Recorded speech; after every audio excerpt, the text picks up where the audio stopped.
Hello my dear students, how are you? I hope कि सब अच्छे होंगे। तो बच्चों स्टार्ट करते हैं क्लास 5th कंप्यूटर का चैप्टर नंबर 12। हमारे चैप्टर का नाम है बच्चों कंप्यूटर नेटवर्क। तो आज हम कंप्यूटर नेटवर्क के विषय में पढ़ेंगे। आइए देखते हैं कंप्यूटर नेटवर्क क्या होता है। सबसे पहले हम जानेंगे कि कंप्यूटर नेटवर्क होता क्या है बच्चों। What is the computer network? आइए देखते हैं।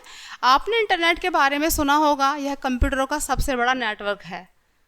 ठीक है बच्चों, हम पिछले चैप्टर में पढ़ चुके हैं ये बातें, जो पूरे संसार में फैला हुआ है। जब दो या अधिक कंप्यूटरों को इस प्रकार जोड़ा जाता है कि वे आपस में सूचनाओं का आदान प्रदान कर सकें या साझा कर सकें, तो उसे क्या कहते हैं बच्चों? नेटवर्क कहा जाता है उसको।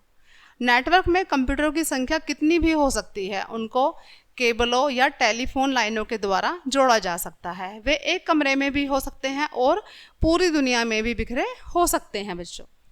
एक सामान्य कंप्यूटर नेटवर्क में किसी बड़े या मुख्य कंप्यूटर से जुड़े जिससे अन्य सभी कंप्यूटरों को जोड़ा जाता है, जैसा कि उपयुक्त चित्र में दिखाया गया है। देख पा रहे हैं बच्चों, यहाँ पर ये एक दूसरे से जुड़े हुए हैं यहाँ पर। ठीक है। नेटवर्क के मुख्य कंप्यूटर को सर्वर तथा अन्य कंप्यूटर को क्लाइंट कहा जाता है। आकार के अनुसार नेटवर्क मुख्य दो प्रकार के होते हैं बच्चों। कितने प्रकार के? दो प्रकार के। आइए देखते हैं कौन कौन से। पहला है बच्चों लोकल एरिया नेटवर्क, सेकंड है वाइड एरिया नेटवर्क। अब लोकल एरिया नेटवर्क क्या होता है बच्चों? जब किसी नेटवर्क के कंप्यूटर एक दूसरे से अधिक दूरी पर नहीं होते और सभी आपस में केबलों द्वारा जुड़े होते हैं, तो उस नेटवर्क को लोकल एरिया नेटवर्क कहा जाता है। ऐसे नेटवर्क के कंप्यूटर सामान्यतः 100-200 मीटर से अधिक दूर नहीं होते और किसी बिल्डिंग के विभिन्न कमरों में लगाए जा सकते हैं। ठीक है। सरकारी या प्राइवेट कार्यालयों में ऐसे नेटवर्कों का प्रयोग किया जाता है। ऐसे नेटवर्क के सभी कंप्यूटर एक सीमित क्षेत्र में स्थिर होते हैं। यह क्षेत्र लगभग 1 किलोमीटर की सीमा में होना चाहिए। जैसे कोई बड़ी बिल्डिंग या बिल्डिंगों का समूह। लोकल एरिया नेटवर्क में जोड़े गए उपकरणों की संख्या अलग अलग हो सकती है। इन उपकरणों को किसी संचार केबल द्वारा जोड़ा जाता है। हालांकि वर्तमान समय में कंप्यूटर्स को बिना संचार केबल के भी जोड़ा जा सकता है, जो कि वायरलेस लोकल एरिया नेटवर्क को प्रदर्शित करता है बच्चों। लोकल एरिया नेटवर्क के द्वारा कोई संगठन अपने कंप्यूटरों, टर्मिनलों, कार्यस्थलों तथा अन्य बाहरी उपकरणों को एकदस्त तथा मितव्ययी विधि से जोड़ा जा सकता है, ताकि वे आपस में सूचनाओं का आदान प्रदान कर सकें तथा सबको सभी साधनों का लाभ मिल सके। आगे देखते हैं बच्चों wide area network. Wide area network क्या होता है, आइए जानते हैं।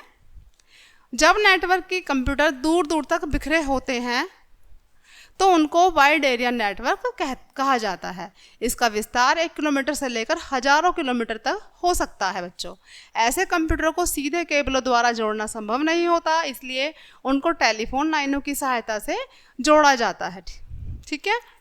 परंतु टेलीफोन लाइनों में होकर अंकीय डाटा को भेजना संभव नहीं होता, इसलिए पहले मॉडेम द्वारा कंप्यूटर में अंकीय डाटा को ऐसे संकेतों में बदला जाता है जिन्हें टेलीफोन लाइनों से भेजा जा सके। प्राप्त करने वाला एक अन्य मॉडेम उन संकेतों को फिर से अंकीय डाटा में बदलकर अपने कंप्यूटर में भर लेता है। इस प्रकार सूचनाओं को एक कंप्यूटर से दूसरे कंप्यूटर तक भेजा जाता है। हालांकि वर्तमान समय में वाइड एरिया नेटवर्क को वायरलेस मीडिया के द्वारा भी कार्यान्वित किया जा सकता है। अब इस प्रकार के नेटवर्क में डाटा ट्रांसफर गति भी तेज हो गई है। आगे देखते हैं बच्चों लोकल एरिया नेटवर्क और वाइड नेटवर्क में अंतर। क्या अंतर होते हैं बच्चों दोनों में? आइए देखते हैं। यहाँ पर ये दिखाया गया है अंतर दोनों का, देखते हैं। लोकल एरिया नेटवर्क क्या होता है? कंप्यूटर पास पास होते हैं इसमें। जो लोकल एरिया नेटवर्क होता है उसमें क्या होता है बच्चों? कंप्यूटर पास पास होते हैं। और वाइड में क्या होता है? कंप्यूटर दूर दूर होते हैं वाइड एरिया नेटवर्क में। अब देखते हैं कंप्यूटर मॉडेम की ज़रूरत नहीं होती है लोकल एरिया नेटवर्क में, और वाइड एरिया नेटवर्क में मॉडेम की ज़रूरत होती है। थर्ड है बच्चों स्कूलों कार्यालयों में स्थानीय स्तर के लिए प्रयुक्त होते हैं जो लोकल एरिया नेटवर्क होते हैं। ठीक है। और जो वाइड एरिया नेटवर्क होते हैं वो देश व राज्यों में बड़े भौगोलिक स्तर के लिए प्रयुक्त होते हैं। फोर्थ है जो लोकल एरिया नेटवर्क होते हैं वो किसी गलती को नेटवर्क में ठीक करना आसान होता है उसमें, और जो वाइड एरिया नेटवर्क होते हैं उसमें किसी गलती को नेटवर्क में ठीक करना कठिन हो जाता है बच्चों। आगे देखते हैं इंटरनेट। ये तो था हमारा लोकल एरिया नेटवर्क और वाइड एरिया नेटवर्क में जो अंतर है वो था। आगे देखते हैं बच्चों इंटरनेट। इंटरनेट दुनिया का सबसे बड़ा कंप्यूटर नेटवर्क है। इसके कंप्यूटर सभी महाद्वीपों में फैले हुए हैं जो आपस में केबलों तथा टेलीफोन लाइनों द्वारा जुड़े हुए हैं। इंटरनेट के माध्यम से हम अपने घर पर बैठे हुए दुनिया के किसी भी कंप्यूटर से किसी भी विषय पर सूचनाएं प्राप्त कर सकते हैं और भेज सकते हैं। इंटरनेट पूरे संसार में बहुत ही लोकप्रिय है और इसके उपयोगकर्ताओं की संख्या लगातार बढ़ रही है। इसकी लोकप्रियता का कारण यह है कि इसमें किसी भी कंप्यूटर से जुड़ना उतना ही सरल है जितना किसी टेलीफोन नंबर को डायल करना। सबसे बड़ी बात यह है कि इंटरनेट का कोई मालिक नहीं है। जो इंटरनेट है बच्चों, उसका कोई मालिक नहीं है, बल्कि यह सबके लिए समान रूप से खुला हुआ है। मतलब ये सबके लिए समान रूप से कार्य करता है। इंटरनेट को स्मार्टफोन पर भी एक्सेस किया जा सकता है। स्मार्टफोन मोबाइल फ़ोन का आधुनिक विकसित रूप है। अपने कंप्यूटर को इंटरनेट से जोड़ने के लिए हमें किसी इंटरनेट सेवा प्रदाता से इंटरनेट का कनेक्शन लेना पड़ता है। इसके अलावा हमारे पास एक मॉडेम और टेलीफोन लाइन भी होनी चाहिए। वर्तमान समय में इंटरनेट को कंप्यूटर पर वायरलेस मीडिया के द्वारा भी चलाया जा सकता है। इस प्रकार कनेक्शन में किसी टेलीफोन लाइन की आवश्यकता नहीं होती है। स्मार्टफोन के द्वारा इंटरनेट का प्रयोग करने पर टेलीफोन लाइन के अलावा मॉडेम की भी आवश्यकता नहीं होती है, क्योंकि स्मार्टफोन स्वयं मॉडेम की तरह ही व्यवहार कर सकता है। अब देखते हैं बच्चों इंटरनेट के उपयोग। इंटरनेट के उपयोग क्या क्या हैं? इंटरनेट के अनगिनत उपयोग हैं और इनकी संख्या लगातार बढ़ रही है। इनमें से कुछ प्रमुख उपयोगों के बारे में नीचे संक्षेप में बताया गया है। आइए देखते हैं बच्चों। World wide web.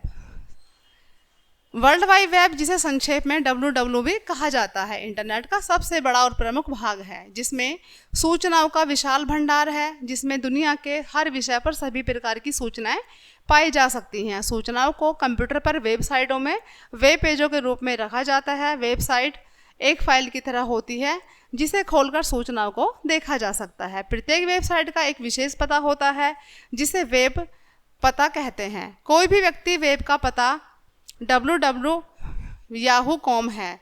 इसी प्रकार कोई भी व्यक्ति अपनी वेबसाइट बनाकर उसे इंटरनेट पर डाल सकता है और आवश्यकता होने पर उसे कभी भी सुधार सकता है। वेबसाइट किसी भी भाषा में बनाई जा सकती है। हिंदी में भी कई लोकप्रिय वेबसाइटें उपलब्ध हैं, जैसे www, जागरण.com, www, नेटजाल.com आदि। वेबसाइटों में सूचनाएं खोजने के लिए विभिन्न विशेष प्रोग्राम होते हैं, जिनमें इंटरनेट ब्राउज़र कहा जाता है। इंटरनेट एक्सप्लोरर तथा नेटसेफ नेविगेटर ऐसे दो प्रमुख इंटरनेट ब्राउज़र प्रोग्राम हैं। इनमें ऐसी सुविधा उपलब्ध है कि आप अपनी रुचि के अनुसार अपनी रुचि के विषय के कुछ शब्द बताकर लाखों वेबसाइटों में से उस विषय पर सही वेबसाइटों को खोज सकते हैं। आगे है बच्चों ईमेल। यह इंटरनेट की सबसे अधिक उपयोग की जाने वाली सेवा है। जो ईमेल है वो क्या है बच्चों? यह है इंटरनेट की सबसे अधिक उपयोग की जाने वाली सेवा है। कंप्यूटर के माध्यम से भेजे गए इलेक्ट्रॉनिक संदेशों को ईमेल कहा जाता है। यह संदेश दूर दूर तक भेजने का सबसे सरल, सबसे तेज और सस्ता माध्यम है। इसके द्वारा आप न केवल साधारण टेक्स्ट बल्कि चित्र, वीडियो, आवाज़ और फाइलें भी भेज सकते हैं। इतना ही नहीं, इसमें कोई भी संदेश एक ही बार में कई लोगों तक भी भेजा जाता है और इसमें कुछ ही क्षणों का समय लगता है।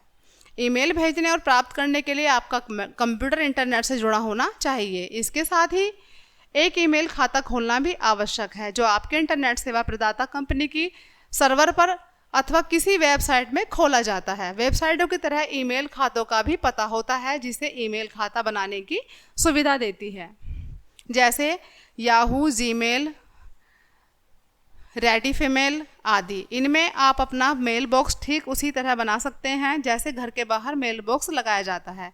जब भी आपकी कोई ईमेल प्राप्त होती है वह आपके मेल बॉक्स में स्टोर कर दी जाती है। बाद में आप कभी भी अपने मेल बॉक्स को खोलकर उसको पढ़ सकते हैं और जवाब भी दे सकते हैं। ईमेल को स्मार्टफोन पर भी एक्सेस किया जा सकता है। आगे है बच्चों चैटिंग। चैटिंग क्या होती है? यह ईमेल का सुधरा हुआ रूप है। जो चैटिंग है वो ईमेल का सुधरा हुआ रूप है। इसमें आप इंटरनेट से जुड़े किसी भी व्यक्ति के साथ ठीक उसी तरह बातचीत कर सकते हैं जिस तरह टेलीफोन पर बात की जाती है। अंतर केवल यह है कि इसमें सारी बातचीत लिखकर होती है, अर्थात इधर से आप अपनी बात टाइप करके भेजते हैं और उधर से दूसरा व्यक्ति अपनी बात टाइप करके भेजता है। इस तरह के वार्तालाप को चैटिंग कहा जाता है। चैट करने की सुविधा कई वेबसाइटों पर उपलब्ध होती है। इसके लिए आप उनमें चैट रूम बनाए जाते हैं। आप किसी भी चैट रूम में जुड़कर उस रूप से जुड़े हुए अन्य व्यक्तियों से चैटिंग कर सकते हैं। इसमें आपको कोई खर्च नहीं होता, केवल टेलीफोन लाइन या वाईफाई रूट व्यस्त रहने का खर्चा होता है। इंटरनेट पर चैटिंग को लोकप्रिय बना रही है वर्तमान समय में चैटिंग काफ़ी लोकप्रिय हो गई है। इसको उपलब्ध कराने वाली नाना प्रकार की वेबसाइट इंटरनेट पर चैटिंग को लोकप्रिय बना रही हैं। फेसबुक एक चैटिंग उपलब्ध कराने वाली प्रसिद्ध वेबसाइट है। स्मार्टफोन के द्वारा यूज़र फेसबुक पर हमेशा सक्रिय रह सकता है। नेक्स्ट है बच्चों इंटरनेट फ़ोन। यह इंटरनेट का नवीनतम उपयोग है। इसमें आप इंटरनेट के माध्यम से केवल एरिया टेलीफोन के खर्च पर विश्व के किसी भी भाग में बैठे व्यक्ति से टेलीफोन वार्ता कर सकते हैं। इतना ही नहीं, यदि आपके और दूसरे व्यक्ति के पास वेब कैमरा है तो आप बात करते हुए उसको अपने कंप्यूटर की स्क्रीन पर देख भी सकते हैं। इसे वीडियो कॉन्फ्रेंसिंग कहा जाता है। ऊपर बताए गए इंटरनेट के प्रमुख उपयोगों की एक झलक मात्र है। वास्तव में इंटरनेट के अनगिनत उपयोग हैं। जो चीज़ें आपको बताई गई हैं, पढ़ाई गई हैं, वो तो एक शॉर्ट रूप में बताई गई हैं, झलक मात्र है।